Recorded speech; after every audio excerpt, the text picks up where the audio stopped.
Nuno Mendes ni miongoni mwa mabeki bora wa kushoto duniani kwa sasa. Like, he's so good. He is the best. Ukiniambia nikutajie top 3 ya mabeki wa kushoto bora duniani kwa sasa, jina la Nuno Mendes siwezi nikaliacha. Nuno, he's so good, man.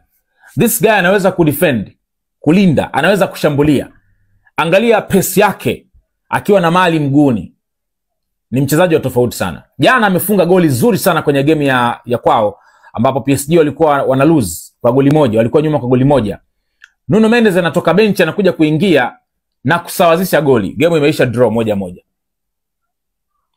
Lakini unajiuliza performance ya Nuno Mendes, ukitaja sababu kubwa ambazo zimeifanya PSG pia kushinda makombe yote msimu uliopita, Nuno Mendes amekuwa na mchango mkubwa sana. Achilia mbali kina Donnarumma, kina Dembele na wengine, Nuno Mendes as individual player amekuwa na mchango mkubwa sana.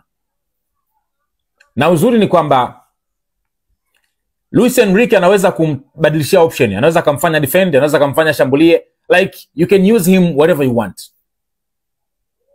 PSG wana bahati kubwa sana kiukweli kuwa na mtu kama Nuno Mendes, na naamini atawasaidia kwa miaka mingi sana, kwa sababu uoni pengine performance yake kiflop. Msimu uliopita amekuwa moto, msimu huu hapa wa moto, na bado anaendelea kuwasha moto. So kwa sasa hivi katika listi ya mabeki wa kushoto bora duniani, jina la Nuno Mendes ni jina ambalo nafikiri lina deserve kupewa respect ya hali ya juu sana.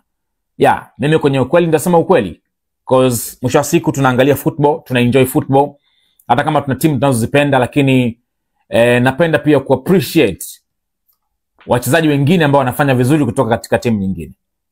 So kudos man kwa Nuno Mendes. He's so good. Niwakumbushe wote ambao mnahitaji kumiliki simu aina iPhone, kuanzia iPhone 11 mpaka 17 Pro Max. Hizi simu zote ziko pale Apple Service Center. Unachotakiwa kufanya, hizi simu kuna mambo mawili. Ulipe cash ama ulipe mkopo. Ukitaka cash basi njoo dukani ama piga simu sasa hivi kupitia namba 0629790145. Ukitaka mkopo pia piga namba hiyo, utapewa simu bila shida yoyote. Tunasema kwamba hata ukija na shilingi 200,000 tu, tunakuhakikishia kwamba utapata simu, na baada ya hapo pesa inayobaki utalipa kidogo kidogo kwa muda wa miezi 3 mpaka miezi 6. So kazi inabaki kwa kwako.